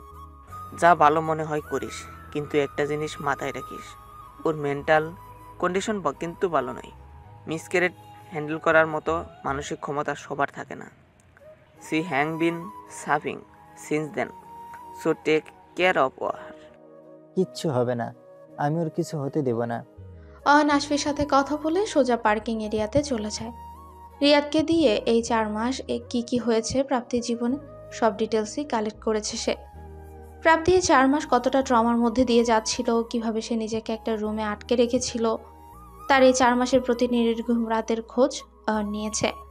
কাল যখন প্রাপ্তি তাকে চিনতে পারছিল না, অয়নের রাগ মাত্রা ছাড়িয়ে গিয়েছিল। ভেবেছিল প্রাপ্তিকে নিজের কাছে আটকে রাখলে প্রাপ্তি হয়তো তাকে সত্যটা বলবে। রাতে অচেনা লোকটি যে প্রাপ্তিকে তুলে নিয়ে গেছিল সে আর কেউ না, অয়ন নিজেই। কিন্তু প্রাপ্তির গলায় কামড় দেওয়ার সময় লক্ষ্য করে তার গলা থেকে একটু নিচ থেকে ক্ষত দেখা যাচ্ছে। প্রাপ্তিকে টোকা দিলে যে মানুষটি নিজেকে ঠিক রাখতে পারে না, সেই প্রাপ্তির ক্ষত দাগটাকে দেখে নিজেকে কিছুতেই শান্ত রাখতে পারছিল না। তাই সে জায়গা ছেড়ে চলে যায়। রিয়াদকে 7 ঘন্টা সময় দেয় যাতে খুশবুর পুরো ডিটেল সে বের করে, এবং রিয়াদ সে কাজটিও করে। অয়নকে রিয়াদ জানায় প্রাপ্তি অ্যাক্সিডেন্ট এবং মিসক্যারেজের পর মানসিক ট্রমার জন্য ট্রানজিয়েন্ট অ্যামনেশিয়া হয়েছে। তবে অয়নের ধারণা প্রাপ্তি কিছু ভুলেনি। কোনো একটা কারণে ইচ্ছে করে প্রাপ্তি নিজেকে গোপন করছে। নিজের অস্তিত্ব মানতে সে নারাজ। গাড়ি ড্রাইভিং সিটে গায়ে লিয়ে দিল অয়ন। নিজের ভালোবাসা প্রমাণ করার উপায় তার জানা নেই। রিয়াদের কাছ থেকে সব জানতে পেরে প্রাপ্তির কাছে ছুটে যায় সে, কিন্তু অন্য একটা ছেলের সাথে প্রাপ্তিকে দেখে ভেতরে ভেতরে জ্বলতে থাকে অয়ন। প্রাপ্তিকে এবার হারিয়ে ফেললে বেঁচে থাকার আশাটুকু হারিয়ে ফেলবে সে। গাড়ির কাছে টোকা পড়ায় ভাবনা জগতে ছেদ পড়ে তার। বাইরে তাকাতেই দেখে প্রাপ্তি দাঁড়িয়ে আছে। মেয়েটা এখনো আরো বেশি মাতাল করা সুন্দরী লাগে। আগে খুব কম শাড়ি পরতো, কিন্তু এখন সবসময় শাড়ি পরে। চুলগুলো ঢেউ খেলে মাতাল হওয়ার সাথে পাল্লা দেয়। মুখটা বড্ড শুকিয়ে গেছে। ঠোঁটের নিচের তিলটা আরো সুস্পষ্ট। তিলটা মাদকতা সৃষ্টি করে মোহনের গহীনে। মেয়েটার এমন এমন জায়গায় তিল আছে যা অয়নের শুধু নেশার ঝোঁক বাড়িয়ে তোলে। মেয়েটা যেন জলশান্ত নেশার স্তূপ। নিজের দিকে অয়নের নেশাগ্রস্ত দৃষ্টি প্রাপ্তিকে বেশ অপ্রস্তুত করছে। সে এবার একটু ধীর কণ্ঠে বলে ওঠে, যদি যাওয়ার ইচ্ছে না করে থাকে বলতে পারেন, আমার অহেতুক নিজের সময় নষ্ট করার ইচ্ছে নেই। দরজা খোলা আছে, উঠে আসুন। মুচকি এসে অয়ন প্রাপ্তিকে বলে। প্রাপ্তি কথা না বাড়িয়ে গাড়িতে উঠে বসে। প্রাপ্তি বসে পড়লে অয়ন গাড়ি স্টার্ট দেয়। আপন গতিতে গাড়ি চলতে থাকে। দুটি মানুষ পাশাপাশি, কিন্তু নিশ্চুপ পরিবেশ। প্রাপ্তি আর চোখে অয়নকে দেখেই যাচ্ছে। মানুষটাকে দেখলেই মনে মোচড় দেয় তার। আচ্ছা, মানুষটা ভালো আছে তো? লুকিয়ে লুকিয়ে দেখার কিছু নেই মিস খুশবু, দেখতে হলে সরাসরি দেখুন। চোরের মতো দেখলে আমার লজ্জা লাগে তো। অয়নের কথায় বেশ লজ্জায় পড়ে যায় প্রাপ্তি। নজর বাহিরে দিয়ে ধীর কণ্ঠে বলে ওঠে, আপনাকে দেখতে বয়ে গেছে আমার। একজন বিবাহিত পুরুষের দিকে তাকাবো এতটা নীচ মানসিকতা আমার নেই। আমার সম্পর্কে সব জানেন দেখি। সারা শহর জানে, আমি জানবো না? আপনার বাগদত্তা জানেন আপনি আমার সাথে আছেন এখন? বাগদত্তা? তার সাথে তো আপনার শুধু এঙ্গেজমেন্ট হয়েছে, ওয়াইফ তো বলতে পারছি না। প্রাপ্তির কথা শুনে জোরে হেসে উঠে অয়ন। অয়নকে হাসতে দেখে প্রাপ্তি খানিকটা অপ্রস্তুত হয়ে পড়ে। তাই জিজ্ঞেস করে, আপনি হাসছেন যে? তো কি করব, আমার একবারই বিয়ে হয়েছে, আমার কোনো বাগদত্তা নেই। আর সারা শহর জানে এনগেজমেন্ট আমার না, ভাইয়ের ছিল। আপনি আমার প্রাপ্তির মতো দেখতে, আপনি আমার প্রাপ্তি নন। তাই আপনাকে শিকদার ফ্যামিলির ইন্টারন্যাশনাল ইস্যু আপনাকে বলতে পারবো না। তবে এইটুকু জেনে রাখুন, আমার কোনো বাগদত্তা নেই, আমার শুধু একটাই বউ, প্রাপ্তি। খুব ভালোবাসেন বুঝি? খুব। ও যদি বলে আমি জীবন বাজি রাখতে পারবো। সত্যি? সন্দেহ আছে? আমি কি সন্দেহ করার? তবে হয়তো আপনার ভালোবাসার খোঁজ ছিল, তাই হয়তো শুনেছি উনি মারা গেছেন। প্রাপ্তির কথায় মুখ শক্ত হয়ে যায় অয়নের। গম্ভীর এবং রাগী কণ্ঠে বলে, আমার প্রাপ্তি মারা যায়নি, রেগে আছে শুধু। যেদিন আমি ওর রাগ ভাঙাতে পারবো, ও আবার আমার কাছে চলে আসবে। প্রাপ্তি আর কোনো কথা বলে না। অয়নের রাগ সম্পর্কে তার ধারণা আছে, কিন্তু অয়ন কি সত্যি তাকে এতটাই ভালোবাসে? যদি ভালোবাসতো তবে কি তাকে এত ছলনার মাঝে রাখতো? একবার তাকে খোঁজার চেষ্টা করতো না? তার অবর্তমানে অন্য একটা মেয়ের সাথে ঘনিষ্ঠতায় জড়াতো। যদিও তার এঙ্গেজমেন্ট হয়নি, কিন্তু এগুলো তো এড়ানো যায় না। এসব ভাবতে ভাবতেই কখন ঘুমিয়ে পড়ে তার হুঁশ থাকে না। রাত 9টা। মাঝ রাস্তায় দাঁড়িয়ে রয়েছে প্রাপ্তি আর অয়ন। কাজ শেষে ঢাকার পথে রওনা দেয় তারা, কিন্তু মাঝ রাস্তায় গাড়ি নষ্ট হয়ে যায় অয়নের। একে তো রাত, উপর থেকে না রাস্তায় তেমন ট্রান্সপোর্টও নেই যাতে তারা ঢাকায় যেতে পারে। উপায়ন্তর না দেখে অয়ন প্রাপ্তিকে বলে, আমার ভিলা পাশেই আছে, বেশি না 20 মিনিটের রাস্তা। তোমার আপত্তি না থাকলে আমরা সেখানে থাকতে পারি। আপনার মাথা ঠিক আছে? আমি বাসায় যাব ব্যাস। কিভাবে যাবা? না, তুমি আমাকে বলো কিভাবে যাবা। ওয়ে থাকলে আমি নিজে তোমাকে নিয়ে যেতাম, কিন্তু উপায় কোথায়? আর কোনো ওয়ে নেই? না, এত রাতে আমি মেকানিক পাবো না।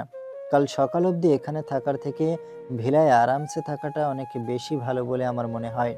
আর বৃষ্টি আরম্ভ হবে এখনই।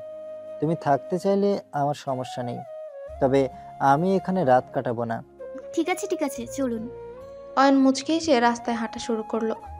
প্রাপ্তিও পিছু পিছু ধীর পায়ে হাঁটতে লাগলো। ভিলায় পৌঁছাতে পৌঁছাতে বৃষ্টি শুরু হয়ে গেছে। গগন বিদারী আওয়াজে মেঘ ডাকছে। ভিলায় যেয়ে প্রাপ্তিকে একটা রুম দেখিয়ে দেয় অয়ন। ফ্রেশ হয়ে বারান্দায় দাঁড়ায় প্রাপ্তি। বৃষ্টির ছিটা প্রাপ্তির মুখ ভিজিয়ে দিচ্ছে। আজ প্রাপ্তির মাঝে উন্মাদনার ছোঁয়া লেগেছে। খুব ইচ্ছে হচ্ছে বৃষ্টিকে আলিঙ্গন করতে। ঠান্ডা বাতাস আরো উন্মাদনা সৃষ্টি করছে।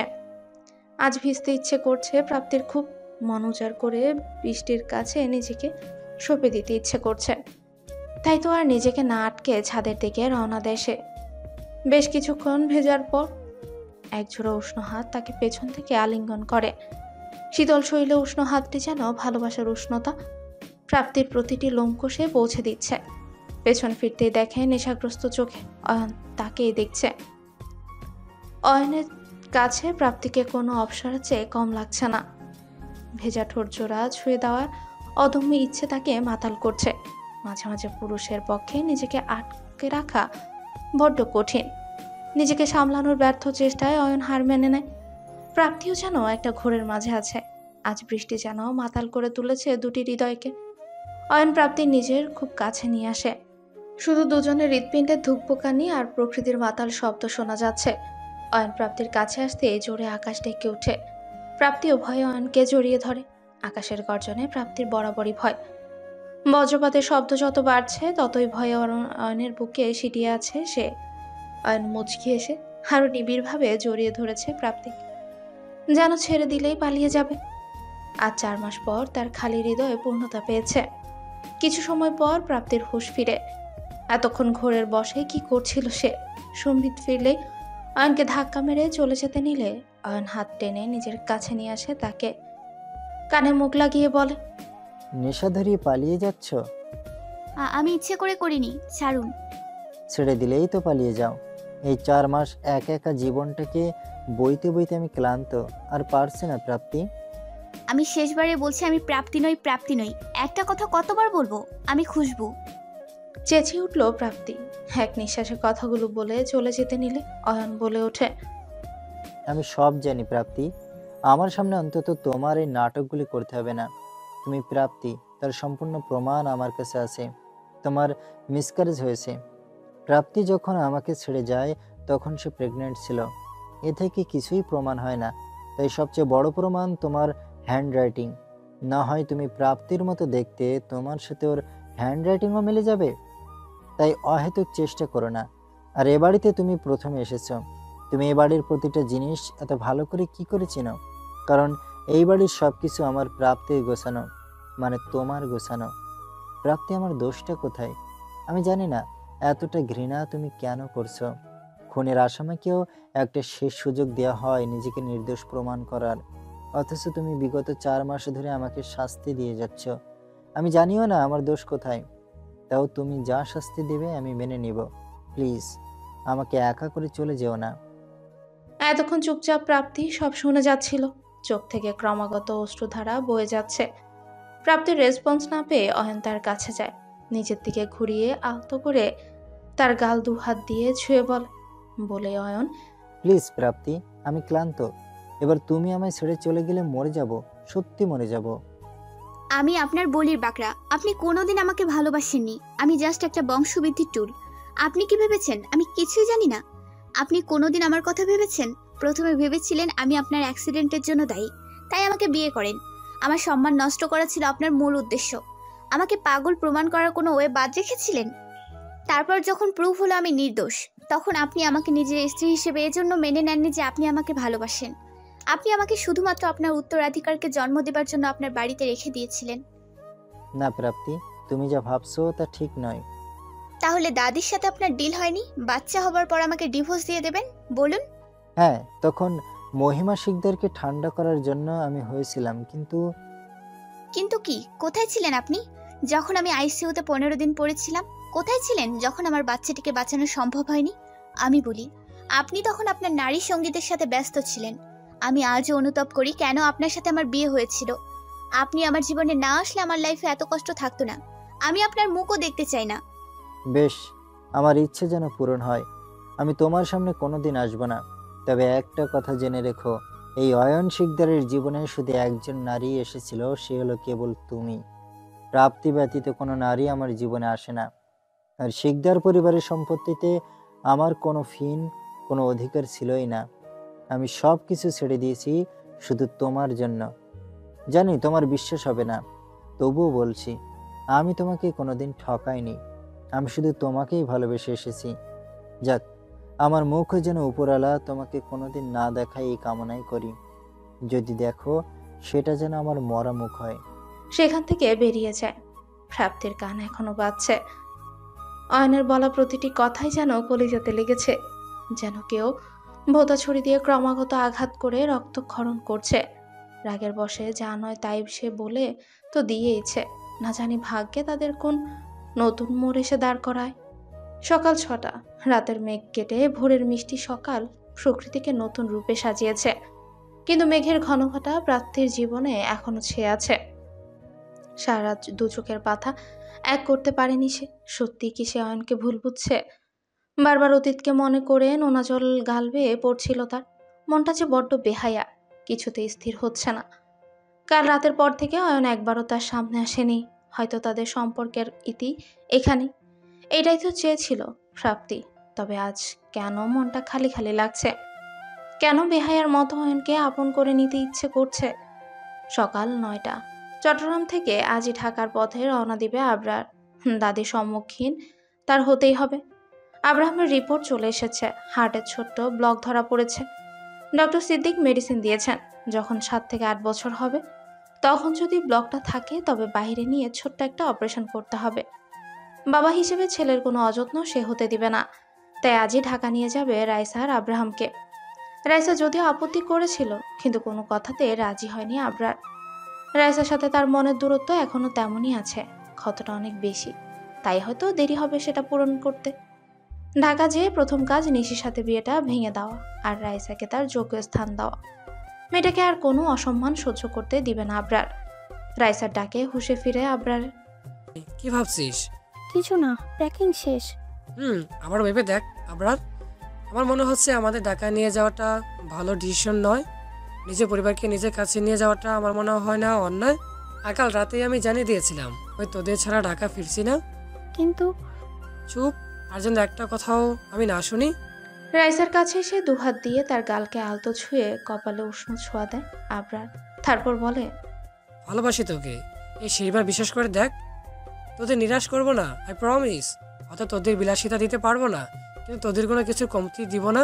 শুধু তুই আমার পাশে থাকিস। সব সময় থাকবো। আমি জানি তুই ঠিক একজন আদর্শ বাবা হয়ে উঠবি। আমি শুধু আদর্শবান বাবা নয়, আদর্শ স্বামীও হতে চাই। জানি তোর ক্ষত হৃদয়টা আবার জায়গা করে নিতে সময় লাগবে, কিন্তু আমি হার মানছি না। আমাকে সেই শেষ সুযোগটা দিবি রাইসা? ভেবে বলিস, এইবার কিন্তু আমি কোনো ছাড় দিব না। এই রাইসা কিন্তু অনেক গভীর, তলিয়ে যেতে পারে। রাইসা মুচকে এসে আবরারকে জড়িয়ে ধরে। আবরারও পরম আদরে তাকে শক্ত করে জড়িয়ে ধরে, যতটা শক্ত করে ধরলে একে অপরের সাথে মিশে যেতে পারে। সকাল 11টা। প্রাপ্তি ফ্রেশ হয়ে নিচে নেমে আসে, কিন্তু অয়নকে কোথাও পায় না।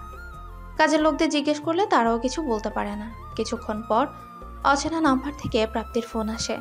ফোন ধরতেই গলাটা বেশ পরিচিত লাগে। হ্যালো হ্যালো প্রাপ্তি ম্যাডাম। রিয়াদ?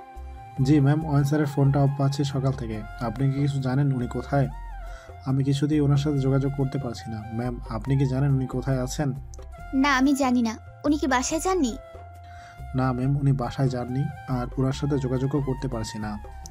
রিয়াদ, আপনি কি আমার সাথে দেখা করতে পারবেন? জি, কেন বলুন তো ম্যাম। কিছু কথা আছে আপনার সাথে। আপনি ফ্রি হলে আমাকে জানিয়েন। রাখছি। জি ম্যাম। ফোনটা রাখার পর থেকে মাথায় হাত দিয়ে বসে পড়ে প্রাপ্তি। মাথা যেন বন্ধ বন্ধ লাগছে। কাজের লোকেরা জানিয়েছে কাল রাতে বাড়ি থেকে বের হয়েছে সে। কোথায় গেছে, কি করছে সেটা রিয়াদ যদি না জানে তাহলে আর কারো পক্ষেই জানা সম্ভব নয়। না চাইতেও বিষয়টা ভাবিয়ে তুলছে প্রাপ্তিকে। হয়নের সব থেকে খারাপ দিক ওর রাগ। রাগের বসে উল্টাপাল্টা কিছু করে ফেলেনি তো? উফ, আর ভাবতে পারছে না প্রাপ্তি। ভিলার ড্রাইভার প্রাপ্তিকে গাড়িতে করে অফিস পৌঁছে দেয়। বিকাল 5টা। ক্যাফেতে মুখোমুখি বসা রিয়াদ এবং প্রাপ্তি। এখন অবধি অয়নের কোনো খোঁজ পায়নি সে। না চাতেও খারাপ চিন্তা ঘিরে রেখেছে প্রাপ্তিকে। রিয়াদ এবং স্বামী দুজন এমন মানুষ যারা অয়নের সকল গোপন তথ্য জানে। অয়নের লাভ লাইফ, বিজনেস লাইফ সবকিছুই। মনের সাথে যুদ্ধ করে আজ ক্লান্ত প্রাপ্তি। তাই তো রিয়াদের কাছে এই সকল প্রশ্নের উত্তর সে খুঁজে পাবে। ম্যাম, আপনি আমাকে এখানে কেন ডেকেছেন? অয়নের সাথে আমার বিয়ের সত্যটা জানতে। কেন অয়ন আমাকে বিয়ে করেছিল? আপনি ছাড়া কেউ আমাকে উত্তর দিতে পারবে না। স্যার আপনাকে বিয়ে করেছিল, তার পেছনে সেই মুহূর্তে একটা কারণ ছিল, তা হচ্ছে প্রতিশোধ। আপনার নামের ফেক অ্যাকাউন্টের কারণে উনি ভেবেছিলেন আবরার স্যারের অ্যাক্সিডেন্টে কোথাও না কোথাও আপনারও দোষ ছিল। আর আপনাকে একটা গোলক ধাঁধার ভেতরে রাখার কারণ দুইটি ছিল। একটি দাদিজান, দ্বিতীয়টি ওই প্রতিশোধ। ধীরে ধীরে স্যার আপনার প্রতি দুর্বল হতে থাকেন। তারপর জানতে পারেন আপনার সাথে আবরার সাহেবের কোনো সম্পর্ক কোনো দিনই ছিল না। আপনার চাচাতো বোন আপনার নামে ফেক আইডি চালাতো। ধীরে ধীরে ধোঁয়াশাগুলি কেটে গেলে উনি সিদ্ধান্ত নেন এই সম্পর্কটাকে আবার জীবন্ত করার। উনি বড় ম্যাডামের সাথে অনেক ঝগড়াও করেছেন। এরপর বড় ম্যাডাম এক শর্তে রাজি হন, সেটা হলো খুব দ্রুত আপনি যাতে কনসিভ করেন। স্যার এটাও মেনে নিয়েছিলেন। তারপর আপনি যে রাতে স্যারকে ছেড়ে চলে যান, সেদিন স্যার আপনাকে সব খুলে বলতে চেয়েছিলেন এবং আপনাকে বিয়ের জন্য প্রপোজ করতে চেয়েছিলেন। সেই রাতে আমরা একটি লাশ পাই। আমরা তো ভেবেই নিয়েছিলাম সেটি আপনার লাশ, আপনি মারা গেছেন, কিন্তু স্যার সেটা বিশ্বাস করেননি। স্যার যখন জানতে পারেন আপনি প্রেগনেন্ট ছিলেন, পাগল প্রায় হয়ে পড়েন। ঢাকা তন্ন তন্ন করে খুঁজেছেন তিনি। আমরা তাকে বোঝাবার চেষ্টা করেও লাভ হয়নি। বড় ম্যাডাম বারবার স্যারকে বিয়ের জন্য জোর করতে লাগলেন। স্যারের লাইফে যাতে আপনার পরিবর্তে কেউ না আসে, তাই স্যার শিকদার বংশের সম্পত্তির ভাগও ছেড়ে দিয়েছেন। এই 4 মাস স্যার কিভাবে জীবন কাটিয়েছেন তা কেবল আমরা জানি। যদি তার জীবনে কোথাও কোনো নারীর প্রবেশ থাকে, সেটা শুধুমাত্র রাইসা ম্যামের ছিল। রাইসা ম্যাম এবং তার বাচ্চাটিকে দেখাশোনার দায়িত্ব স্বেচ্ছায় নিয়েছিলেন বলেই রাইসা ম্যামের সাথে তার কথা বা দেখা হতো। আমার মনে হয় ম্যাম, আপনার যা জানার ছিল আমি তার উত্তর ঠিকমতো দিয়েছি। অয়ন এখন কোথায় আছে বলতে পারবে? কথাগুলো আটকে যাচ্ছে প্রাপ্তির। না চাইতেও চোখ বারবার ভিজে যাচ্ছে। হ্যাঁ, সে ভুল করেছে, খুব বড় ভুল করেছে। একটা সামান্য ভুল বোঝাবুঝির জন্য নিজের সাথে সাথে অয়নকেও এতটা কষ্ট দিয়েছে। অয়নের সামনে যাওয়াটা খুব দরকার এখন। এ সময় অয়ন কোথায় আছে তা একমাত্র রিয়াদ জানে। রিয়াদ উত্তরে বলে, না ম্যাম, উনি কোথায় আছে সেটা আমি আপনাকে জানাতে পারবো না, তবে উনি বেঁচে আছে, তাই ওনাকে নিয়ে অহেতুক চিন্তা করবেন না। প্লিজ রিয়াদ, আমার ওনার সাথে দেখা হওয়াটা খুব জরুরি। আপনি ছাড়া কেউ আমাকে ওনার খোঁজ দিতে পারবে না। আমি নিজের ভুলে 4টা মাস দেরি করে ফেলেছি। আর দেরি করলে অয়ন আমার থেকে আরও দূরে চলে যাবে, যা আমি মেনে নিতে পারবো না। প্লিজ রিয়াদ, আমাকে ওনার সাথে দেখা করানোর একটি ব্যবস্থা করে দিন। বেশ ম্যাম, তবে চলুন। অপরদিকে মুখোমুখি বসা মহিমা শিকদার এবং আবরার। রাগে গাড়ি করছে মহিমা বেগমের, কিন্তু নাতি তার সিদ্ধান্তে অনড়। রাইসাকেই সে বিয়ে করবে। অনেক বোঝানো সত্ত্বেও সে রাজি নয়। আবরার, আমার আগেও যা সিদ্ধান্ত ছিল এখনো তাই। তুমি যদি ওই মেয়েকে বিয়ে করতে চাও, তাহলে আমার ঘরে তোমার জায়গা হবে না। বেশ, তবে তাই হবে। রাইসা ওনাকে বুঝিয়ে লাভ নেই, এবারে আমাদের কোনো জায়গা হবে না। আর একটা কথা দাদি যান, আপনার সম্পত্তি কিংবা কোম্পানি ছাড়া আমি দিবি চলতে পারবো, কিন্তু আমি নয়। অয়ন ছাড়া শিকদার কোম্পানির কি হাল হবে তা হয়তো আপনি কল্পনা করতে পারছেন না। আবরার এক মুহূর্ত দেরি না করে রাইসাকে নিয়ে শিকদার ভিলা থেকে বেরিয়ে পড়ে। আগে থেকে এটা তার জানা ছিল বিদায় অয়নের সাহায্যে আগেই একটা নতুন কোম্পানি স্টার্ট করে আবরার। এখন বেশ ভালোই পজিশন নিয়ে নিয়েছে সেই কোম্পানিটিকে। তাই তো মহিমা বেগমের হুমকিতেও তার কিচ্ছু যায় আসছে না। রাইসা এবং আব্রাহামকে নিয়ে উত্তরের একটা 2 বেডরুমের ফ্ল্যাটে উঠে আবরার। এই ফ্ল্যাটটা বিজনেস ক্যারিয়ারের প্রথমেই কিনেছে আবরার। ফ্ল্যাটটি তার নিজের নামে বিধায় এই ফ্ল্যাটটি মহিমা শিকদার কখনোই কেড়ে নিতে পারবে না। আব্রাহামকে শুয়ে দিয়ে বারান্দায় যায় রাইসা। আবরার তখন নিকোটিনের ধোঁয়ায় নিজের চিন্তাগুলোকে উড়াতে ব্যস্ত। আবরারের দিকে নিপুণ দৃষ্টিতে তাকিয়ে থাকে রাইসা। আবরারের দৃষ্টি তখন বাহিরের দিকে। হালকা কেশে বলে ওঠে, সিগারেট খাওয়া কিন্তু আমার পছন্দ নয়, আর আব্রাহামের জন্য সিগারেট খাওয়া উচিত হবে না। আবরার মুচকে এসে সিগারেটটা বাহিরে ফেলে দেয়। রাইসাকে পেছন থেকে জড়িয়ে ধরে তার কাঁধে থুতনি রাখে সে। বেশ, আজকে থেকে নাও সিগারেট, তবে নিকোটিনের নেশা যে বড্ড খারাপ, সহজে কাটানো যায় না। একটা নেশা বদলে অন্য তো একটি নেশা করতে হবে। অন্য নেশা বলতে? রাইসাকে নিজের দিকে ঘুরিয়ে কপালে আলতো করে উষ্ণ ছোঁয়া দিয়ে বলে, তুই জলযন্ত্র নেশার তৈরি থাকতে এই নিকোটিনের নেশায় আমাকে ছুঁতে পারবে না। আচ্ছা, কাল সকালে কাজে অফিসে যাব, অয়নকে জানিয়ে দিয়েছি, ওরাই সাক্ষী হিসেবে থাকবে। তাড়াহুড়ো করছিস না? অনেক দেরি হয়ে গেছে, আর দেরি করব না। বড্ড খিদে পেয়েছে। কি আনতে হবে বল, নিয়ে আসছি। তুই যাবি বাজারে? আর কেউ আছে? আচ্ছা, লিস্ট দিচ্ছি। বলেই রাইসা ভেতরে চলে গেল। আবরারের মনটা মুহূর্তেই ভালো হয়ে গেছে। আজ সত্যিই নিজেকে পূর্ণ লাগছে। অবশেষে তার পরিবার পূর্ণতা পেল। রাত 9টা। অয়নের নিজস্ব গোপন আস্তানার সামনে এসে নামিয়ে দিচ্ছে প্রাপ্তিকে রিয়াদ। অয়নের যখন খুব মন খারাপ লাগে তখনই এখানে আসে সে। এই আস্তানার খোঁজ কেবল 3 জন জানে, আবরার, সামি এবং রিয়াদ। শহর থেকে দূরে অনাথ আশ্রম, যেখান থেকে দত্তক নেওয়া হয়েছিল তাকে। জায়গাটা মনের খুব কাছের অয়নের। কাল ভিলা ছেড়ে এখানেই ছুটে এসেছে সে। ফোন অফ করে নিজেকে এক রুমে আটকে রেখেছিল। রিয়াদ ফোনে না পেয়ে বাধ্য হয়ে এখানে চলে আসে। অনাথ আশ্রমের দায়িত্বে যিনি আছেন তার নাম শমশের। শমশের সাহেব অয়নকে ছোট থেকেই দেখে এসেছেন। রিয়াদ যখনই এখানে এসেছে তখনই তাকে রাতের সব কথা বলেন তিনি। তারপর দরজা ভেঙে রুমে ঢুকলেই দেখে জ্বরের ঘোরে বেহুশ হয়ে পড়ে রয়েছে। প্রাপ্তি ধীর পায়ে ভেতরে আসলে শমশের সাহেবের সাথে তার দেখা হয়। শমশের সাহেব তাকে দেখেই বলে, আপনি চিন্তা করবেন না, কিচ্ছু হবে না। রুমে প্রবেশ করে অয়নকে ঘুমন্ত দেখে পাশেই বসে প্রাপ্তি। মানুষটার মুখের দিকে তাকানো যাচ্ছে না, নিজেকে অপরাধী লাগছে। সেদিন কেন তার জন্য অপেক্ষা করেনি প্রাপ্তি? নিজের একটা ভুল আজকে তাদের দুজনকে এইভাবে বিক্ষিপ্ত করে দিয়েছে। অয়নের পাশে বসে হাতটা ধরে সারা রাত সেভাবে কাটিয়ে দেয় প্রাপ্তি। সকাল 7টা, সূর্যের আলো মুখে পড়তেই ঘুম ভাঙে অয়নের। মাথাটা এখনো ধরে আছে, জ্বর নেই কিন্তু দুর্বলতা কাটেনি। হাতটা ভার ভার লাগলে পাশ ফিরে দেখে প্রাপ্তি হাতটা দুহাত দিয়ে জড়িয়ে ধরে ওভাবে ঘুমিয়ে আছে। প্রথমে স্বপ্ন মনে হচ্ছিল সবকিছু। প্রাপ্তির ঘুমন্ত মুখটা যেন তার সকল অসুখের ওষুধ। অজান্তে হাতটা মুখের উপর পড়ে থাকা চুলগুলো সরিয়ে দেয়। মুখে ছোঁয়া পেতেই ঘুম ভেঙে যায় প্রাপ্তি। অয়নকে সজাগ দেখে প্রান্তি হন্তদন্ত হয়ে জিজ্ঞেস করে, কিছু লাগবে? তুমি এখানে? ঠিকানা কোথায় পেলে? রিয়া দিয়েছেন। আপনার কিছু লাগবে? কেন এসেছো? আমার মুখ যাতে না দেখতে হয় তাই তো এখানে চলে এসেছি, তোমার থেকে দূরে। তাহলে আমি বলি কি, চলে যাও। আপনার জ্বর এখন নেই, তবে আপনি ফ্রেশ হয়ে যান, আমি খাবার নিয়ে আসছি। জ্বরে মরে যাব না, তোমার সেবার আমার প্রয়োজন নেই, চলে যাও। আবার মায়ায় বাঁধবে, আবার একা করে চলে যাবে।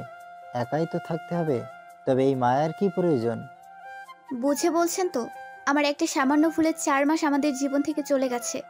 বাকিটা জীবনও কি এভাবে একাকিত্বের অন্ধকারে কাটাবো আমরা? মানছি ভুল হয়েছে, ভুল বুঝে আপনাকে অনেক কষ্ট দিয়েছি, কিন্তু বিশ্বাস করুন আমি ভালো নেই। আমার হৃদয়টা বড্ড ফাঁকা। এই বরফ শীতল জীবনে আমিও ভালোবাসার উষ্ণতা চাই, আর সেটা কেবল আপনি দিতে পারবেন। ভালোবাসি আমি আপনাকে, জেদের বশে যে ভুল করেছি আবার সেটা করতে চাই না। প্লিজ আমাকে ফিরিয়ে দিবেন না। বলেই শক্ত করে জড়িয়ে ধরল অয়নকে। প্রাপ্তির স্পর্শে শিরদাঁড়া দিয়ে শীতল পরশ বয়ে গেল। নিজেকে কঠিন করে রাখা আর যে সম্ভব না অয়নের পক্ষে, তাই না পেরে সেও শক্ত করে জড়িয়ে ধরল প্রাপ্তিকে। আর একা করে চলে যাবে না তো? না, মৃত্যু অবধি আপনার সাথে বাকিটা জীবন কাটিয়ে দেব, আপনার ছায়া হয়ে, আপনার শক্তি হয়ে। ভালোবাসি অয়ন, আমি আপনাকে ভালোবাসি। আমিও যে খুব ভালোবাসি, তোমাকে ছাড়া যে আমার চলবে না প্রাপ্তি, একদমই না। আজ তাদের ভালোবাসা যেন পূর্ণতা পেল। সকল ভুল বুঝাবুঝি মিটিয়ে ভালোবাসার উষ্ণতায় তাদের হৃদয় পরিপূর্ণ হলো। একই দিন অয়ন এবং প্রাপ্তি আর আবরার এবং রাইসা কাজী অফিসে আবার বিয়ে করলো। মহিমা বেগম শাস্তিস্বরূপ সারা জীবনের একাকিত্ব মেনে নিল। আব্রাহামকে নিয়ে অয়ন, প্রাপ্তি, আবরার এবং রাইসা আবারও নিজেদের মতো করে নিজেদের একটা সুখের আস্তানা সাজালো, যেখানে বাহ্যিক ঝড় থাকলেও নিজেদের মাঝে কোনো দুঃখ ক্লেশের স্থান নেই।